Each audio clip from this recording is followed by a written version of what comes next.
everybody used to be about funny, and it's not. I'm dealing with one guy right now who's been doing this for 28 years and who has lots of national credits, some big ones even just recently.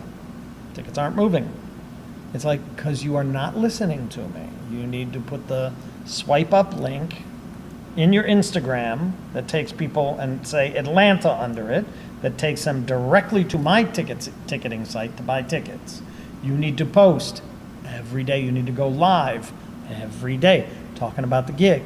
You have to sell 5 and 10 tickets a day to make progress.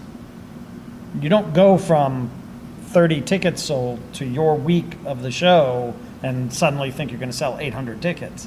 It's not the way it works. If there's no interest at the beginning when you go on sale and some kind of movement as the time progresses and your date gets closer, then there's no interest. It's that simple. And it's a horrible thing to have that discussion with somebody. They don't get it. Hey, look, I hate to be the one to say I told you so. But try to tell you, Knicks, the way this game has changed, and it wasn't even a really quick change. It was gradually over time. And when you get something done for you for so long, you become dependent on it. It's hard to get out of a rut if you've never learned how to get out of a rut. You need to have accountability. And I'm talking to all the older comics. Any comic over 50, listen to me. You have 10 more summers. If you're lucky, you get 10 more summers. And not learning how to work the internet and not learning how to do simple shit like what Gary said. Simple shit. Promote consistently while the show is on its way. Get engagement. Let people know you're coming. Back in the day, you used to go and do promo. You would go to the radio, you would go to the news, and boom, people would come out. But guess what? The younger generation ain't watching the mother news, man. They get their news from TikTok, Instagram, Facebook. That's where you should be. I shouldn't have to do that. Yes, you should. You have ownership. You have you and the world. And for them to be able to reach out and touch you, or for them to be able to listen to you talk about something that interests them, find a niche. Find a small group. Like, for instance, Lavelle Crawford. Lavelle Crawford enjoys fishing. You know how I know that? Because on his stories, on his YouTube, on his Facebook, what is he doing? On the lake, going fishing. That is a niche group. Bass fishing, bass pro shop, white people, water, boats, all of the above. But that's something completely separate from comedy. But people like myself enjoy fishing. I watch him. It's very small, subtle things. I know it seems like a lot, right?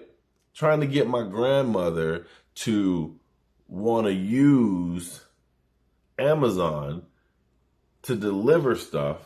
She's like, nah, I don't want to do that. To get my grandma to get groceries delivered, nah, they may not get what I like. This is things that happen consistently, but guess what? Over time, they get passed up. And that's what happening to you niggas. You're getting passed up and you don't like it. But guess what? That's what happens with old, washed up comedians. You can be as funny as you want to be, but if you're not selling tickets, none of it matters. What, you gonna tell tickets to empty seats? Are you gonna sell tickets to empty seats?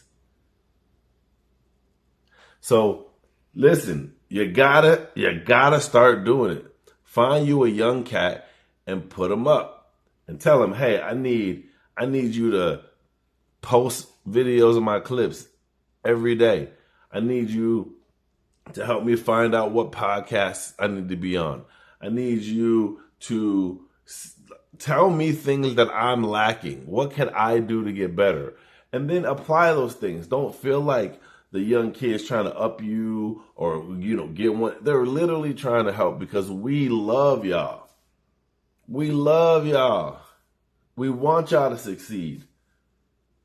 But if you are not willing to get with the program, we got to take Old Yeller out to the prairie. And Old Yeller ain't coming back. You already doing it to yourself. I'm just like, we should put this thing up out of their misery. Sitting here watching them scrape. Sitting here watching them claw at anything. So put your pride aside. Think of how you at the age of 25, 30, how enthusiastic you were about comedy, and continue to do that until the wheels fall off. Waiting for the fact that something happened for you 25 years ago doesn't mean that it's going to happen again. Lightning rarely strikes twice at the same time, same person. Rarely. You might have already used your opportunity. Why don't you sit back and train the next generation? Michael Jordan stopped playing basketball a long time ago, but now he pat little kids on the butt and he's winning F1 championships. So I'm not saying anything about his personal life, but what I am saying is when you can't win anymore, allow others to win. That's all I ask. Y'all let me know what y'all feel in the comments. Y'all think what Gary was talking about is real shit? Because I think that older comedians are entitled old farts. But what do you think? Tell me what you think in the comments. I'll holler at y'all the next time. Out this. Until we meet again.